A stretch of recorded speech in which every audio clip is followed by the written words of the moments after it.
Hello, everyone. I'm John O'Loughlin. Welcome to McDuff Lives, and welcome to our Friday live chat with Marcia. And the monks are walking, the Buddhist monks walking for peace, heading up our way and passing through North Carolina. We've been following them closely and love to see all the people out there joining in their wishes for peace. So let's talk about it. I'll get the show started in exactly 30 seconds.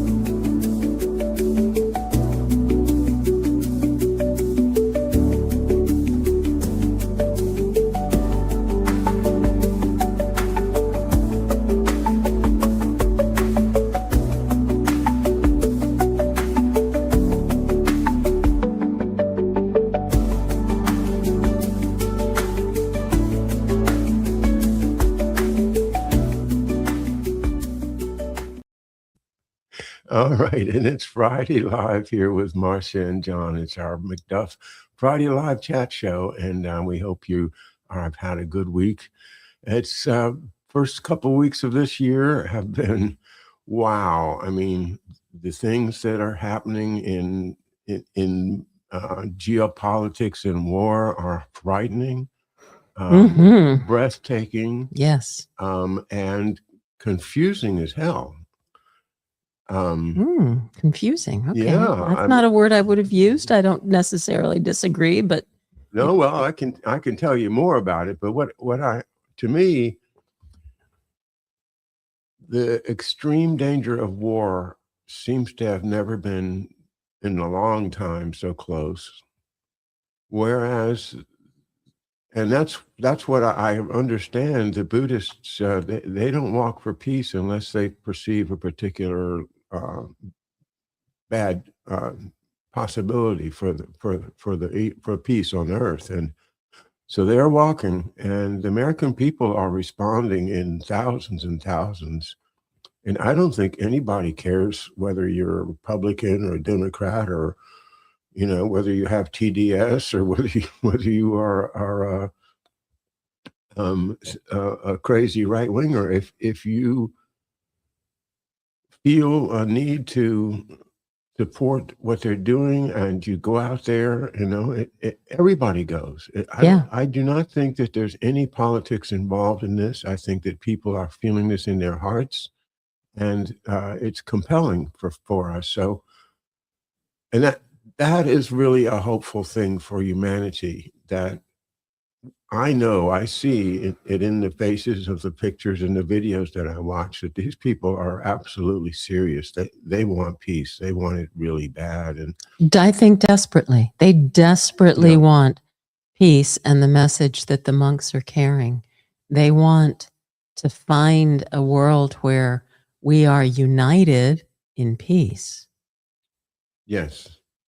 And the turmoil, I think, is people are finding it very disturbing. And this is a balm to that turmoil. Well, President Trump is definitely, shaking the plum tree. Boy, is he. I mean, he is shaking it hard. It was interesting. I could tell that this business about using military force was him talking bluff. When a reporter asked him, so have you ruled out the use of military force? And he says, military force? Who said? You said that. I didn't say that. You said that. What he had hinted at it was by other means. He didn't say what other means. See, that kind of tricky implication, but without actually saying something, is a hallmark of I think what Trump's public now, wait a messaging minute. is. I am confused. He did not specifically say he was going to call on and I can't think of the name of the act. The 1807 Act that would allow military force domestically? Oh, no, I'm talking about Greenland. Oh, Greenland. Yeah. Oh, okay. Yeah, sorry, I should have said Greenland. Okay, I thought you were talking about Minnesota. No, Or actually, Minnesota. Greenland has dominated my news feed over Minnesota. the Minnesota stuff that I see is like a picture of Tim Waltz saying something that everybody else finds highly objectionable, and so I kind of say, okay, I've seen that. Okay. But the Greenland stuff is like, NATO is going to have to go to war against the United States. Yeah, some European countries have sent troops over there. So that's some serious stuff that takes our mind off of other things. And when he admitted to the reporter in a kind of a backhanded way that, well, he said, that we're going to acquire it, we're going to have to get it by purchase, by negotiation, or by other means, And so she called him on it, and he had to say, well, I didn't say military force. I didn't say we'd use military force. So, yeah, I don't understand what type of negotiating tactic that is, I don't understand the It's brilliant negotiating tactic. You can threaten somebody without threatening them. Right. And NATO gets all up in arms, and the Danes and everybody gets all upset. And what I think is really puzzles me is that the United States has basically free access to Greenland anyway. Greenland is not, it has allowed us to have bases. I don't know if there's even a number of how many bases we can have because of our commitment to preserving Greenland against the Soviet Union, which is the NATO deal. Mm-hmm. So I think Trump is saying, look, guys, the United States, the interest of the United States may not be to stay with NATO any longer. And let's just see how you react to this one. If I push this thing out there about Greenland and see how many people jump up, and, whether they send, I know they sent like 10 or 12 soldiers up there to, show the flag, but the idea of actually having a conflict over it, I can't see it. I think this is Trump just being Trump. Right. Right. Well, Corky's here, and what does he have on his mind?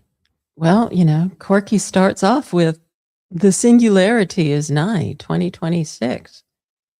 And then he says, righteous might and doctrines therein. The baddies need to be taken down, identifying them essential. By their acts shall you know them. Unless there's plausible deniability. Well, there you go. Unless there is complete media control, unless you've been indoctrinated to not possibly believe what's really going on. Yeah. Yeah. I just had to think that one through for a second. Yeah, high school history. Well, to believe what's not really going on was a little bit of an interesting concept, so I had to stop and think it through. But I got it now. So yeah, but the singularity, and I from briefly before the show, you indicated you're not familiar with the idea, and a lot of people are not, but a lot of people are, because it goes back, and you probably are. You just had it by a different name, but it comes from like 2001: A Space Odyssey, and the idea is that computers are going to be so powerful, and we're going to integrate humanity into some big singular thing that will be connected, in some way, computerized way or biologically or something, but that it's got like a big Vulcan mind meld that everybody gets to participate in. And there's a lot of people, like people at Harvard and MIT and stuff, that are absolutely treating this as the goal of humanity to achieve this singularity. I like to think that it's the monks. It's the other way around. It's a spiritual singularity where we all recognize that if we have inner peace, we'll have outer peace. If we have inner peace and a safe place to live and the clothes and the water. It's not the message of the monks. The message of No. the monks is Right. once you have inner peace, it starts to spread. So you have to work. That's their message, is having inner peace. Yeah. Yeah, indeed. Corky also says, no one gave a whit about Greenland. DJT is a post-conventional thinker, not outside the box, a whole new box. Ooh, nicely said, Corky. And Road Warrior says, the only question is, who are the baddies? The ones with the biggest military usually decide. Well, I think Corky said, by their acts you shall know them. Yeah, but they hide behind, hide behind walls. They hide behind desks, They hide behind rhetoric. Come you masters of war. Yeah. The masters of war, that's who they are. And these are the people that are participating in the military-industrial complex that was created in stages, but basically after World War II, when we didn't really need it anymore, it invented reasons to keep going. And those reasons included, protecting, innocent countries in the third world from the Soviet Union. So we better go over there and change their culture and mess up their environment and extract all the resources that they don't know how to use anyway, because they're just, peasants. Corky says they hide behind fake virtue. They do that too. Yep. Absolutely. Yep. And Wahed Rex, welcome Wahed Rex, says military drains your resources and act as enforcers of corruption. Yes, indeed. I agree. Indeed. And we do need a strong military. Always. I think we do, until, we've reached a point in humanity's evolution that we can all trust each other. But until that time, we do need a strong military. But we need a strong military for defense, not offense and domination and Exactly. Yeah, domination. And we could go on that topic for hours. It's one of my favorite topics. Is what did the founding fathers intend in terms of military defense of the country? And what they intended was to not have a standing army at all, but to have militias. And the rules of militia are clear. The militia is there to defend the territory in which the militia is organized. A well-regulated militia being necessary to the security of a free state. And that idea of restricting the militia's duties to defense. It is only when there is a danger to the territory that the militia represents, whether it's your county or a state or whatever it is, that there's danger to it, that the militia then becomes active, but it stays training all the time. And so the idea back then was, we can have peace with foreign countries as long as they respect our sovereignty, and we can do trade. And that was one of the big issues, was to be able to trade wherever we wanted to. So that is the American idea.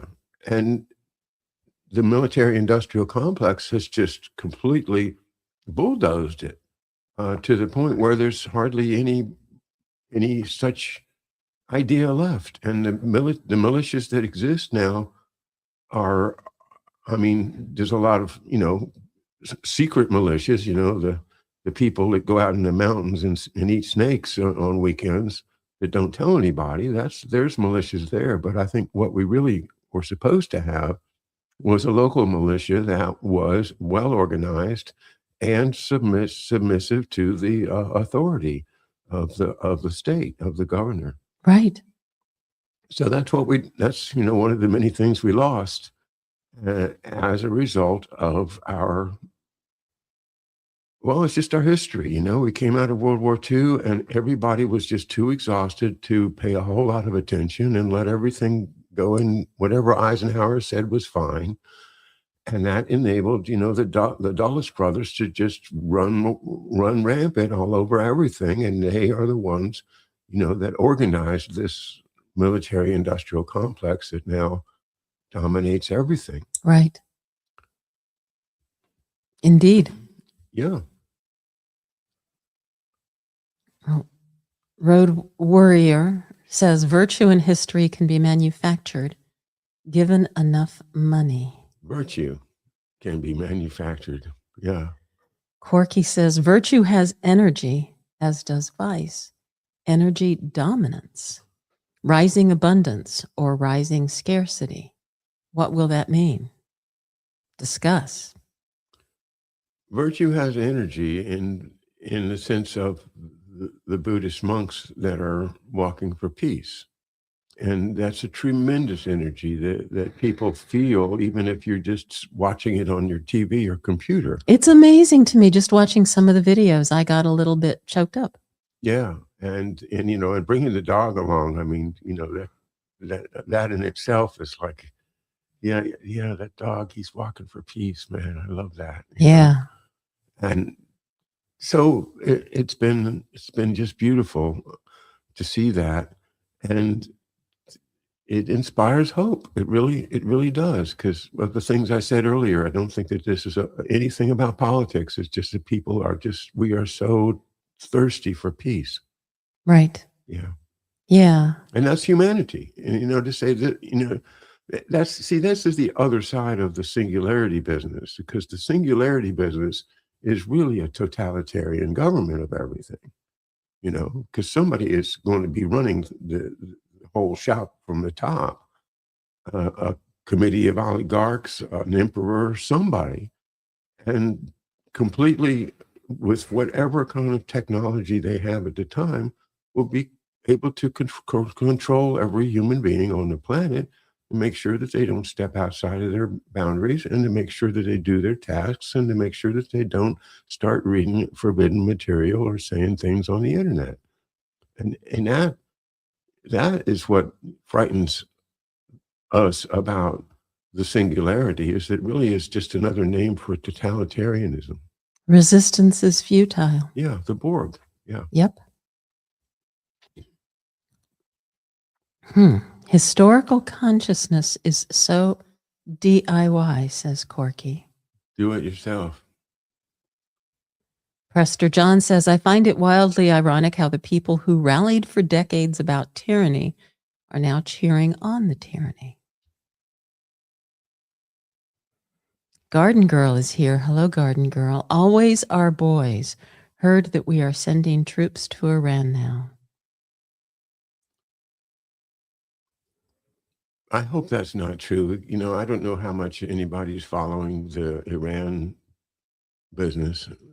I watch Scott Ritter on my X feed, and he is just passionate about how we just really would be crazy to go to Iran. So well, we are sending ships to the Middle East. I don't know if they're, leaving the Caribbean to go to the Middle East, but what I know about that is that they can't attack Iran without having an aircraft carrier nearby, and they don't have one right now. So they're getting one from Indonesia, and it's sailing up there, and it'll take about a week to get there. So that means, nothing's going to happen in a week, and that gives us plenty of time to let the thing simmer down. Because I think Trump made up once again. He stuck his neck out. He said, we're going to do this, hoping that some deal gets made that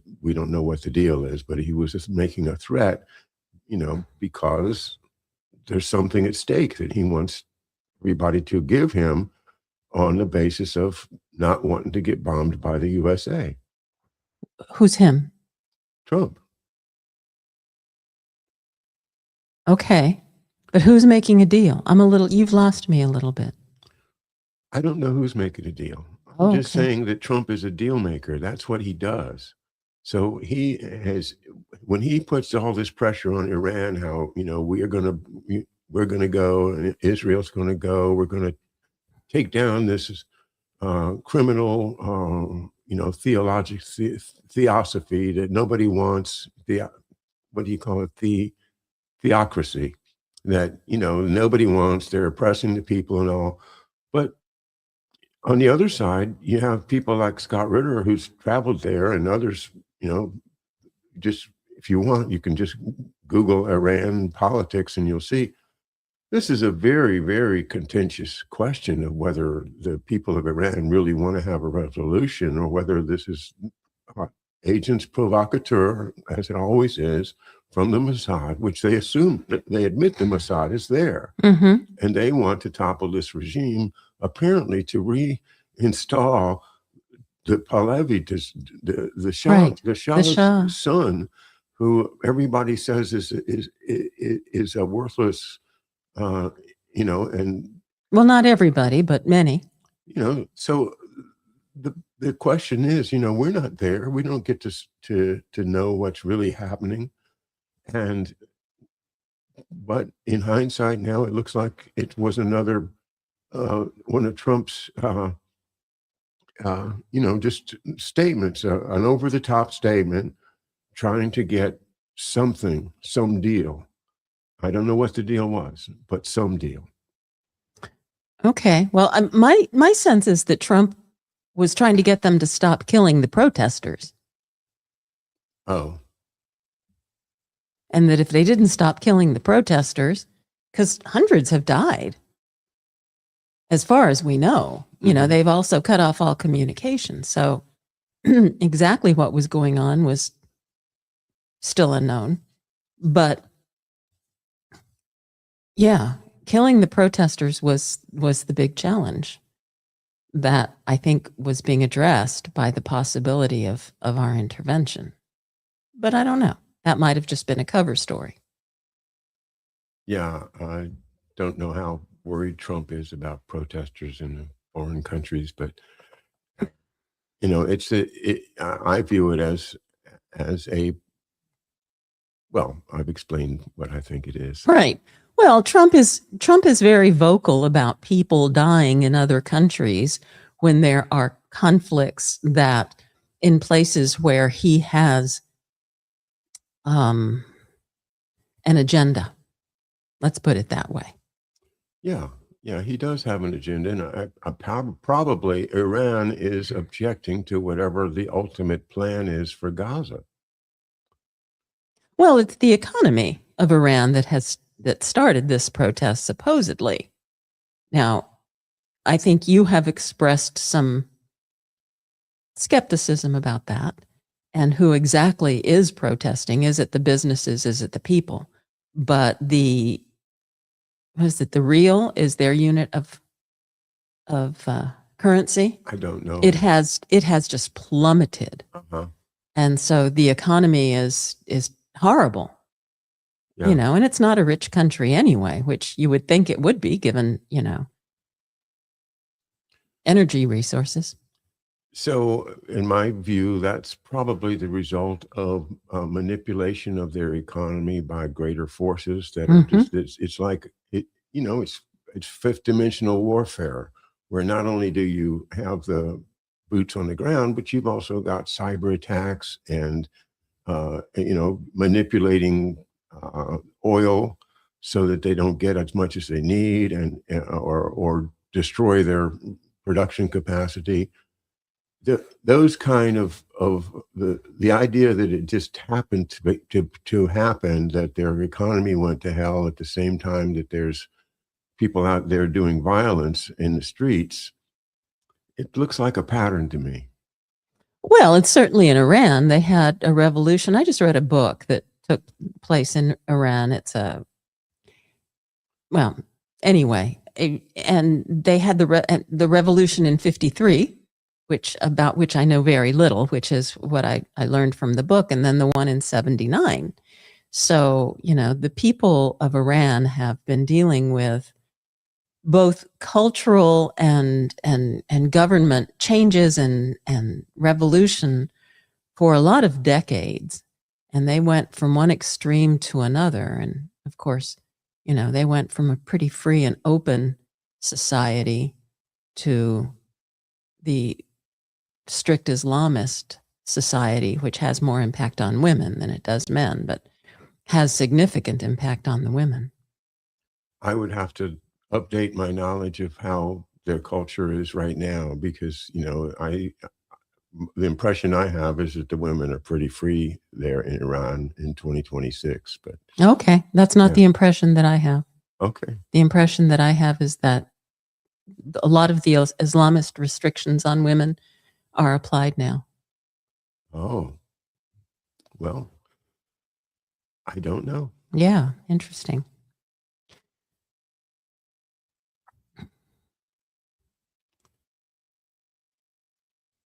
Oh, we've missed a bunch of comments, Yes, honey. yes, we have. Yeah. A lot of interesting things.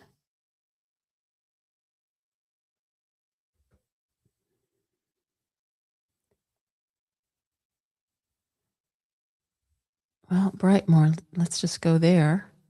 Says Israel's axis of secessionists is trying to create separatist regions in African countries to align strategic nations with the Abraham Accords. Somaliland is a prime example of Mossad-created region in Somalia that is attempting to bring down the Somalia government. I am Googling accords because I don't know or remember. Okay, let's read it. The Abrahamic Accords are a series of U.S. brokered agreements signed in 2020 that normalized diplomatic relations between Israel and several Arab nations, including the UAE, Bahrain, Sudan, and Morocco. These landmark deals, named after Abraham as a shared patriarch, established formal ties, opened trade, fostered security cooperation, and promoted interfaith dialogue, shifting regional dynamics by moving previously covert ties into the open to build peace and prosperity in the Middle East. Israel is the primary party normalizing relations. UAE, the first Arab to sign. Main goal, ending decades of Arab-Israel Israeli estrangement by establishing embassies, direct flights, et cetera, et cetera.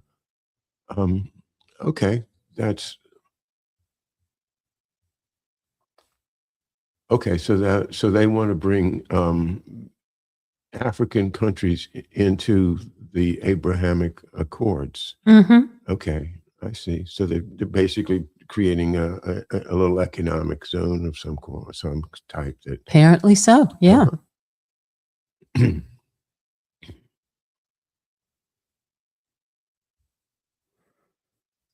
Yeah, I didn't follow the Somali stuff that closely. I can't really.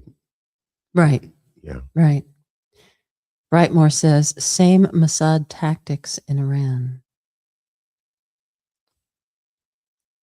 Yeah, that's what I see a lot of that. And someone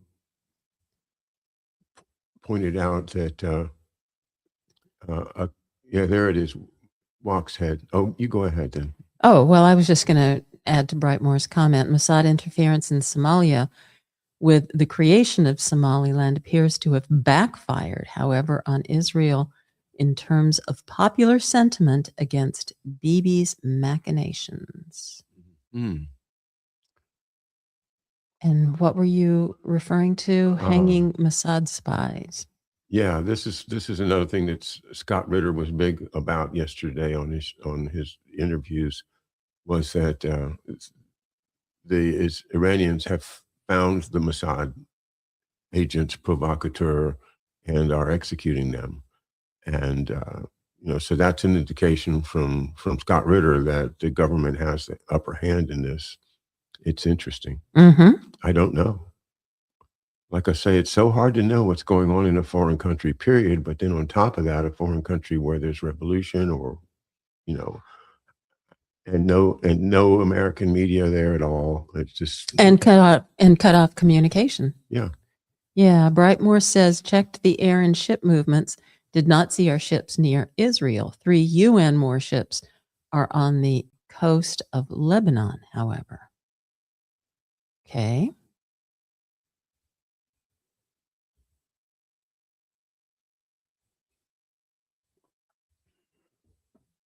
Interesting. And Brightmore shares a link for air and ship traffic. That's good to have. It's there in the chat if anybody's looking for it. Oh, remember when we had Khashoggi 1 came down the Potomac? Potomac? Yeah. And I was watching it on the Ship Tracker program. I Right. watched it all the way from, I think it left out of either Rhode Island or New York, and Yeah, someplace up there. and was towed down on a barge all the way down here. That was quite a drama. And we on the island here that live on the Potomac, we were all lining the side of the island to see. It was funny. And what he's talking about is an aircraft that was Right. on a barge. So it was very weird because it looked like this airplane was, flying up the Potomac very, very slowly on the water. Yeah, unless you got a good lens, you couldn't see the barge it was on. That's right. I got a picture of it against an osprey nest with the plane sitting on the osprey nest. Yep. That's right. But that plane was the subject of a lot of study that back then on McDuff Lives. On McDuff Lives 1, you probably can still find it. That plane had come from Evergreen. Mhm. We had the tail number, and we traced it to Evergreen Airlines, and then from there back to the the Flying Tigers. Mhm. And it was used for transporting people and things for many years. And so it was like an old used spook plane. Right. Air America. Air America plane. Right. And it was painted up new like Air Force One.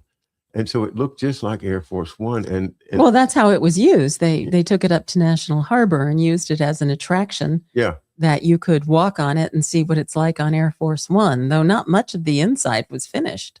And this was when the project was launched when the election was going on, and the idea was that Hillary Clinton would be able to use it as a stage or something when she won the election. I don't know. No, I don't think it was that far back, was it? Yeah. That was 2016.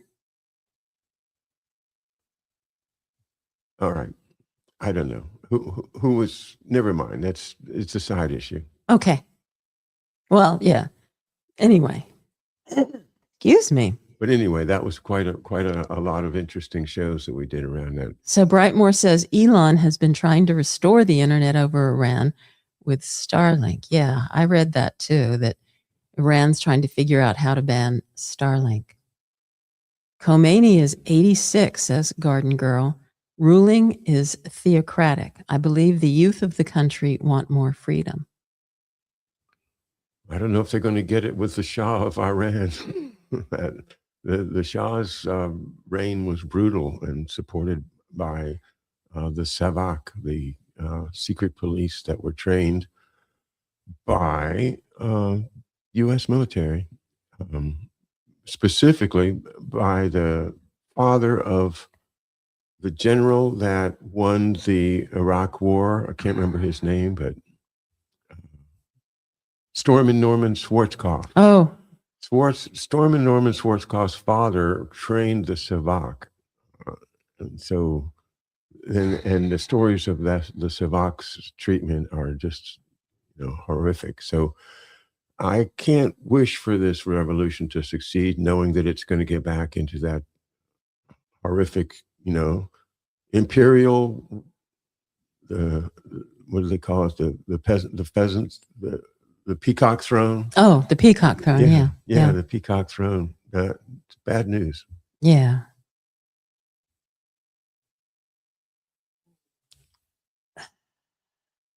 Brightmore says Israel floated sending surviving Gazans to Somaliland. Wow. And Corky says, eyes on Cuba as well. Yeah. Of course, it's in the Western Hemisphere. And, this is the goal. I mean, this Marco Rubio comes from and supports the Cuban fighters, the tradition of the people that fought and lost in the Bay of Pigs, that are still in Florida in big numbers. And Marco Rubio's very, very connected. Very connected to them. And so this may be their chance, the thing that they blame on Kennedy for failing, which was really, just the CIA's poor planning. But they are, I think, it's potentially the time that we're going to go. Well, the situation down there is dire. Yeah. And, our neighbor here who goes to Cuba every so often was telling me that, down there you only get a couple of hours of electricity a day. Mm-hmm. And it's just a very bad situation. Not quite sure. Well, we've been, cutting off their commerce for 60 years now. Yeah. Yeah, absolutely. All right, Corky. Ladies just want to be able to wear jeans. My take, seriously. Corky. They want more than that. They want education. They want economic opportunity. They want to be respected. They don't want to be beaten by their husbands. Just a few things like that.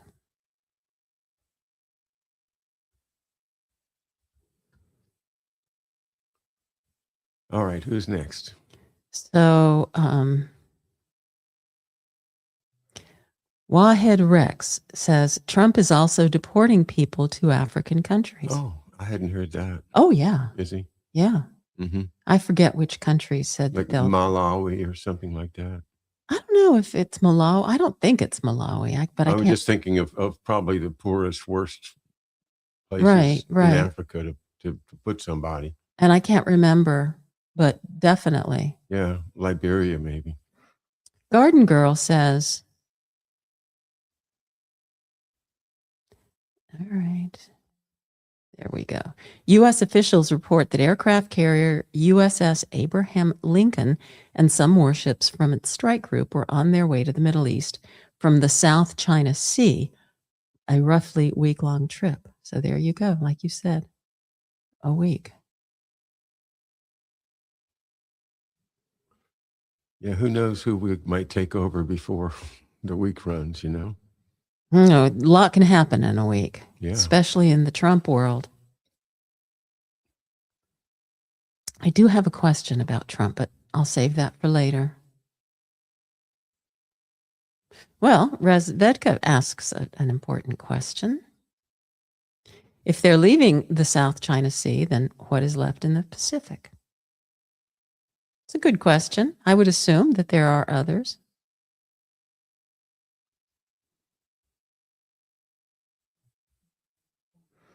Garden Girl. The Iran moves by Trump may be connected to Russia and China encroachment. Okay.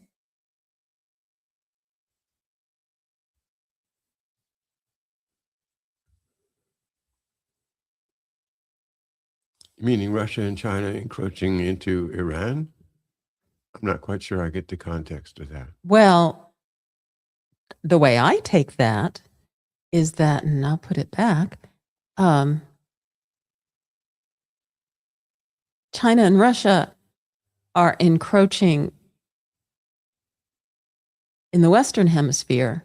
Right, in Venezuela, right? So Trump is looking to retaliate with presence in the non-Western Hemisphere. Okay. That's how I take it. Could be. And that would make sense.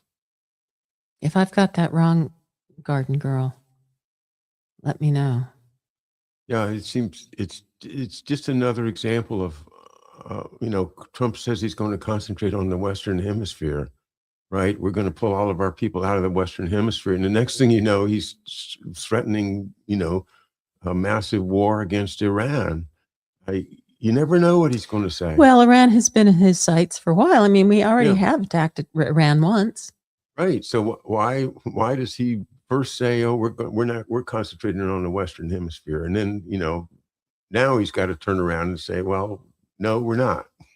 Well, I'm not sure I agree with that, because that document didn't say exclusively on the Western Hemisphere. And that document, the strategic document that we talked about, was it last week, does address the Asia and Africa and Europe. And it does say, this doesn't mean it's exclusive. It just means that's our priority. But, we reserve the right to protect our interests everywhere around the globe. We did a show together on the Don Rowe Doctrine That's right. last week, in which Marcia was kind enough to read a lot of the pertinent language in the new national security strategy that I think everybody should be aware of. So go back and check that one out. It's in the archives on all my channels. It's I think it's McDuff. No, it was a minefield, wasn't it? Minefield's like 296 or 7. Yeah. Something like that, yeah. Anyway, so yeah, Marcia did a great job reading it, and the show we developed it.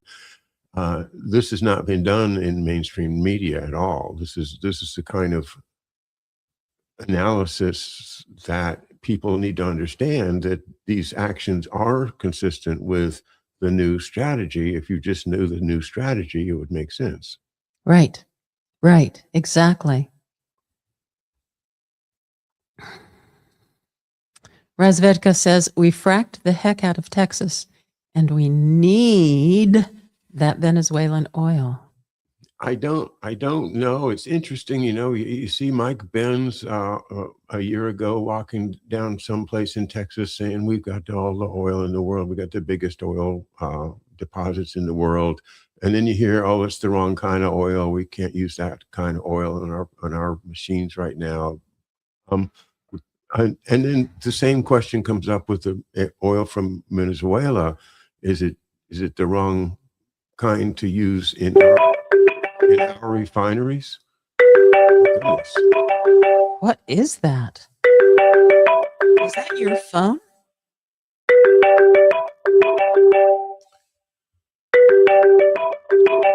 I have no idea, so I'm just going to let it ring. And, they'll have to hang up. Why would your phone ring here? Yeah, they quit. Whew. I have no idea. I'll have to figure that one out. You know what? It's these Apple updates that happen. Oh. And then when the Apple updates happen, they change settings. So I'm getting my phone on your computer on now. my computer now. You have to go in and change some setting to turn the phone, to disconnect the phone from the computer, or vice versa, or something. Anyway, that was loud. Sorry, guys. Sorry about that. Anyway, where were we? Texas, Venezuelan oil. Oh, yeah. Yeah, I don't know. I just don't know about this.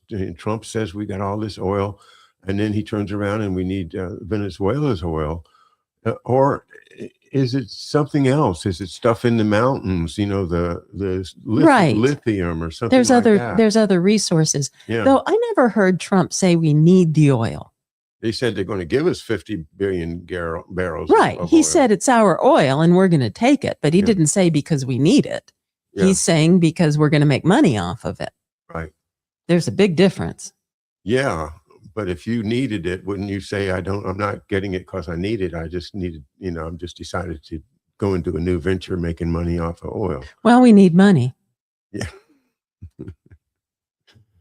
Speaking of which, let me just ask the question that I wanted to ask earlier. Totally different topic. And that has to do with the Nobel Peace Prize. Mm-hmm. Because yesterday, apparently, Machado, everybody is saying, all the headlines are saying that Machado gave Trump her Nobel Peace Prize. But what she gave was a really nicely framed thing that included the Nobel Peace Prize medal. But I'm going to assume here there was no reference to it in anything, and I even Googled it and couldn't find it. I'm going to assume here that she did not give him the $1 million that comes with it. Okay. I mean, it's just weird that nobody is addressing that. The prize has 1.17, I think, is the current value, the current exchange rate. Yeah. Is what the Peace Prize winner gets. And everybody's going, oh, well, she gave him her Nobel Peace Prize. Did she give him the $1 million? I don't think so. But why aren't we addressing that? Because Greenland.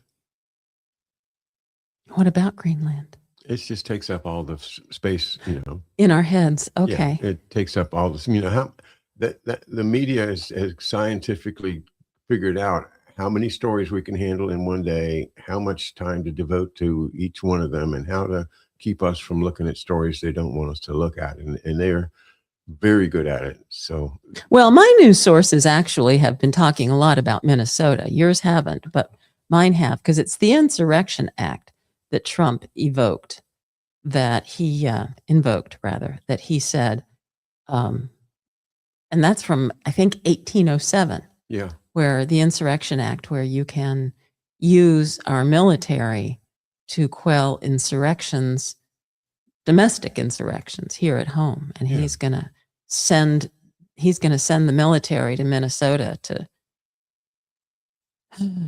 deal with those protesters, those pesky protesters. Insurrectionists, you mean? Insurrectionists, yes. Yes. Well, that's, the Congress gave him this power when they passed the War Powers Resolution. And, now he gets to define what is an emergency and what's not. Okay. Yeah. Well, I'm not sure that that's consistent with the Insurrection Act. The War Powers is overseas, is outside of our borders and sending more away from the country. The Insurrection Act has to do with sending military to locations inside the country. Right. Good point. Okay. I was wrong. Wildhead Rex says 32 SF Cuban soldiers. I don't know what SF is. Special Forces. Special Forces, Cuban soldiers killed in Venezuela by Delta. Yep. Yeah, we talked about this last week. It's frightening when you see reports of the things that allegedly happened, such as the imposition of some type of cyber warfare where their radars wouldn't work, their communications wouldn't work, and they were getting some type of a EMF or something, waves that were causing them to get, pain in the head. And, that kind of warfare, using that, in actual real time. I know they have these capabilities, but to do that, and then they talk about how the Americans were just so incredibly efficient at shooting them, that they were shooting like 300 rounds a minute and just mowing down. And I think there's a lot more than 32 that were killed, but we heard about the 32 because they were like the Palace Guard. Mm-hmm. But then I think 800 was also a number I've seen. So the idea that this was pulled off by using this really horrific warfare techniques, especially, attacking your brain with some type of waves or radar stuff, lasers maybe. That hasn't been publicized much, but if that's what they're doing, then it is frightening as hell. And to me, that's as bad as biological warfare.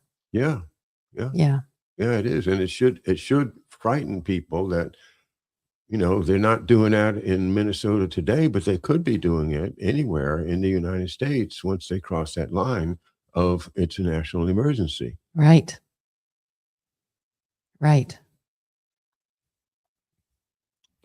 And I think the Patriot Act comes to mind. This probably covers them doing it here. Yeah. Wildhead Rex, Russia, China are supporting Iran. Cargo planes from Russia landed a few days before the protests. Interesting. Okay. Yeah, I'm not against revolutions. I just want them to be genuine grassroots revolutions and not things that are stirred up by uh, special forces or spooks or, People sent in to make it happen. agents provocateur, Right. which I think is, that and false flags, where they go in, you know, we were mentioning people getting shot earlier, and the Maiden Square uh, issue in Ukraine is where uh, the revolution happened in an environment where there were snipers that were just shooting both the good guys and the bad guys just to shoot people to make everybody uh, rise up. And anyway, the manipulation of honest people is so profound right now that you can't really tell where there's any good guys at all in power at this point. Yeah. Garden Girl says the African countries participating in U.S. deportation programs are getting deals over tariffs, U.S. aid consideration. Art of the deal. Yep, well said. Yeah. That's the thing, he's a deal maker or that is one of his great strengths. Yeah. And he's very, very clever. I am very curious because I feel bad that I don't remember who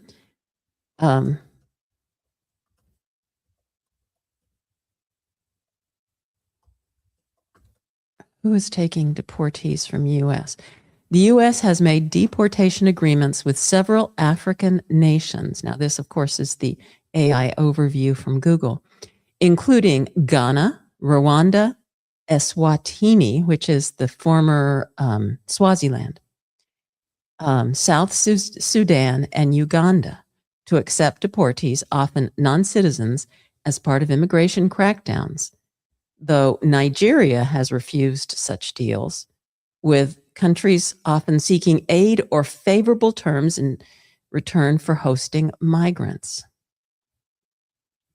These agreements, particularly under the Trump administration, involve sending migrants to countries where they have no ties, raising significant human rights and legal concerns.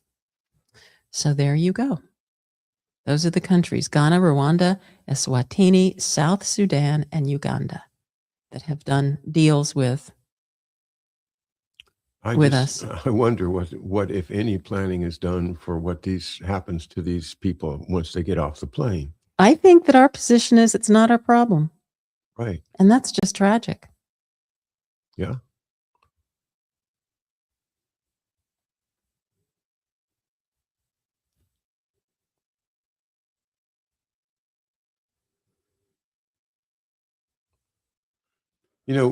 You ask what I was thinking when I said it's confusing times as well as everything else at the top of the show. And what I was thinking of was, how a lot of people have continuing faith in the MAGA movement and President Trump.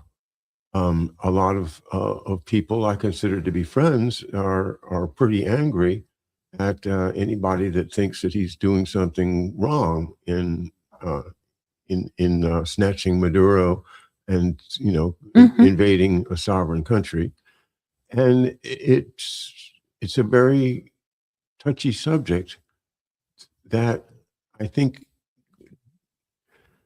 indicates that we're afraid that Trump might not actually be that person that's going to make America great again after all, but that he, our idol has feet of clay, and that fear that, this hope that we put into him is going to crumble. And so we don't want to think that maybe he is violating international law or anything else like that, because we also have a sense that this has to be done. It's like we've got to stop this narco terrorism, and people that don't believe in it are just don't know, because there really is this horrible narco terrorism going on and they believe it.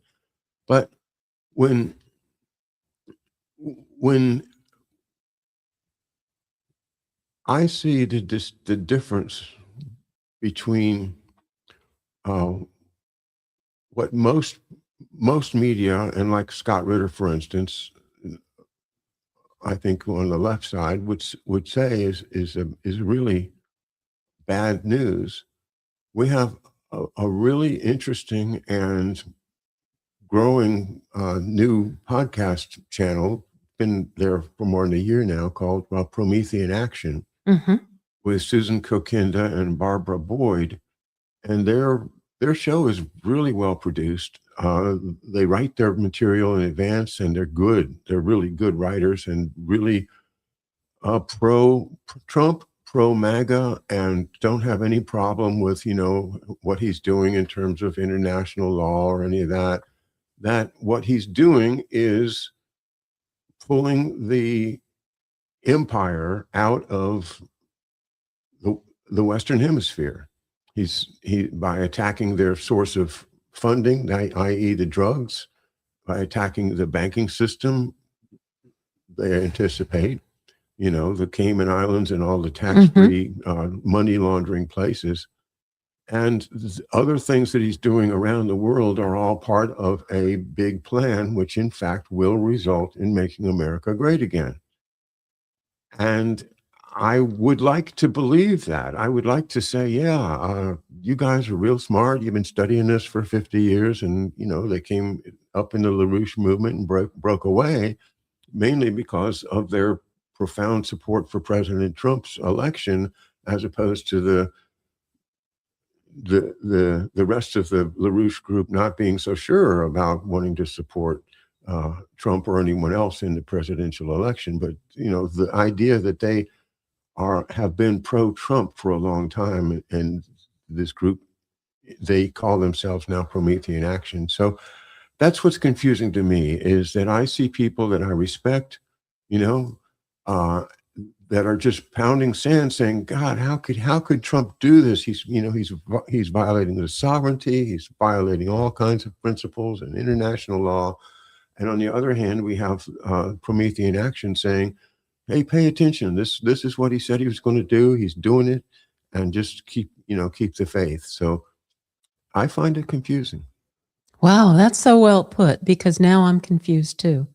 And so you did a good job explaining the confusion, because I can't agree with you more. You see different voices saying different things. And for so long, we've struggled with, who do we believe? And it just gets more and more complex and tangled and layered and chaotic. Absolutely chaotic.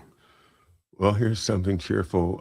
We had Flying Tigers toys made by Buddy L commercials all the time. I don't think I had a Flying Tiger toy, but I did have a lot of those plastic airplanes from Revell and others that you painted them and put the stickers on. You had the little USAF stars and the numbers and things. I mean, that was when I was a kid.